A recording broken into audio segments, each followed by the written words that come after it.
My brief is to talk on traumatic extensor mechanism dysfunction in total knee arthroplastic, and let's accept that it's a very challenging subject to deal with. This old data suggests that there's almost 12% in incidence for resurgery for extensor problems.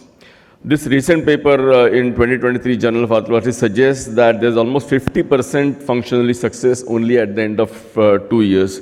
They were looking at 56 extensor mechanism reconstructions with a minimum 2-year follow-up. Significant reoperation rate, significant revision extensor mechanism reconstruction rate, 10% rate of amputation and even modular fusion. So what are we dealing with? I mean, we all know that extensor mechanisms deals with 3 to 7 times the body weight during stair climbing and squatting. And the extensor mechanism dysfunction of post-trauma could be following a lower energy trauma or could be just a simple fall on flexed knee in elderly patients. We know the predisposing factors, I will not go into that. Some of these could be iatrogenic, maybe in a stiff knee or maybe with the patella baja. A malalignment is another issue, and over-resection of the patella obviously can lead to trauma fractures. This is a malalignment issue. This is iatrogenic malalignment. MCL was dysfunctional, and this patella dislocated secondary to that. So this is nothing to do with trauma, and this was reconstructed using a hinge.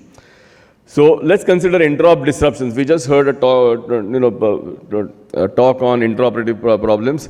Any patient with a stiff knee, maybe a revision surgery with a stiff knee, can lead to these injuries iatrogenically.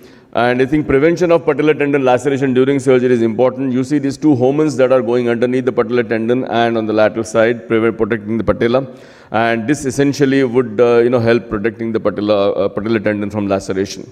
In revision TKR, it's important to prevent the extensor disruption in a stiff knee, so approaches are important. I think it's important to clear the gutters and have this rectus snip adequately. You need adequate medial tibial clearance to subluxate tibia forwards and then external rotate the tibia. The tibial tuberosity spin is important. This spin doesn't necessarily prevent the disruption, but it keeps the surgeon focused that this patellar tendon needs to be taken care of. So this spin is important, especially in a stiff knee. Patellar tendon rupture is a potential devastation. Sometimes you have this patellar tendon peel during surgery, especially in the stiff knee, and if the approach is not appropriate, this kind of situation can be dealt with just with a non-absorbable ethibond suture.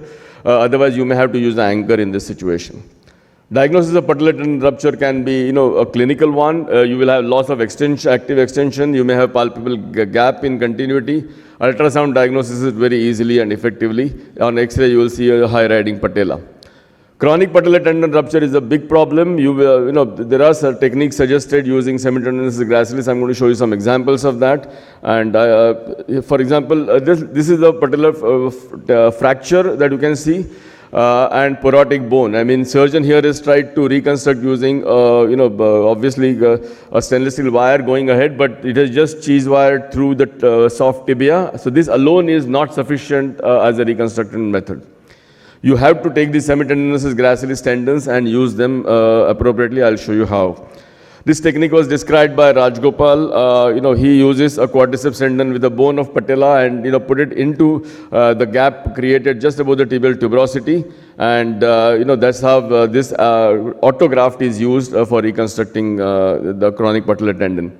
This is a patient of mine. This is the pre-TKR clinical picture.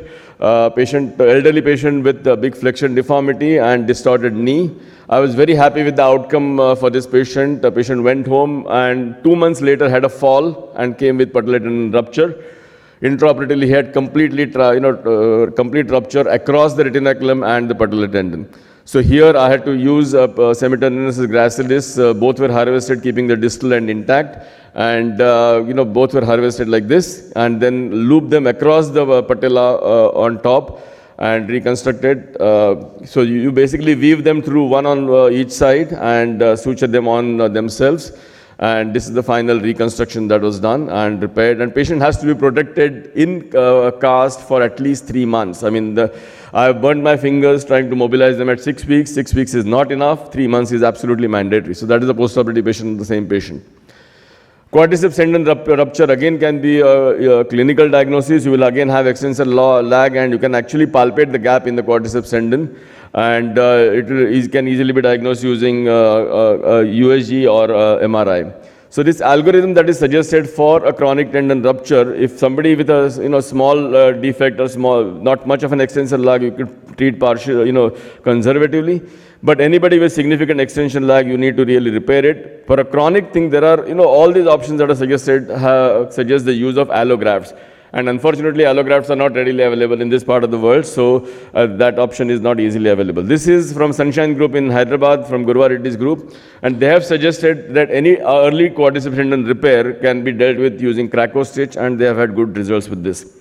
This is a patient of mine who had this quadriceps tendon avulsion from the upper pole of patella, and my colleague had repaired this using suture anchors and ethibond for repair. These are the two techniques suggested. I have no experience of using these techniques.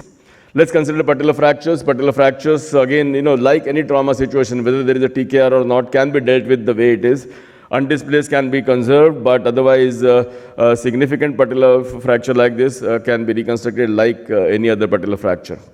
This technique has been suggested from Mayo Clinic, from Arlen Hansen and Mark Pagnano's group. And they are using a Marlex mesh that has been rolled over and put like a tape. And especially if the revision is being done at the same time, then this tape is actually put inside under the tibial tuberosity. 5 centimeters of the tube actually goes in before the tibial component is implanted. And this is then run through above, and it's all unitized. The vastus medialis and lateralis, both components are sutured onto the tape, and that's the way reconstruction has been done. I'm now going to show a very unusual case that patient presented to me. This patient had a patellar fracture that was not treated. Patient came, I think, from somewhere from UP. Patient was in bed for 2 years with a fixed flexion deformity of almost 45 degrees, and obviously not walking for the last 2 years. And that is just before I started my surgery. Now, the plan here is to achieve the extensor mechanism continuity. I think one thing had to be accepted, that you cannot achieve a bony fusion for a 2-year-old non-union patella with the patient in flex position for 2 years. So the aim was to establish extensor mechanism continuity, obviously do a TKR correcting the FFDs, approximate fragments, use non-absorbable materials for repair, augment with semi-T and gracilis, and immobilize. So these are all the stuff was kept available using suture tape and fiber wire sutures. This is after the total knee replacement was done and both semi-T and gracilis is harvested. FFD has been corrected following the total knee being completed. So I have used fiber wire, like anterior figure of 8 loop, and that is the way that fragments were approximated and fiber wire was sutured. Then again, more non-absorbable sutures across the closure, and then both semi-T and gracilis have been looped across and over. And that is the post-operative X-ray of the same patient. This is the follow-up after 3 months of the plaster was removed. And this is the first time the patient is flexing the knee after the plaster has been removed. And she is flexing to about 60-70 degrees with about 30 degrees of extension lag.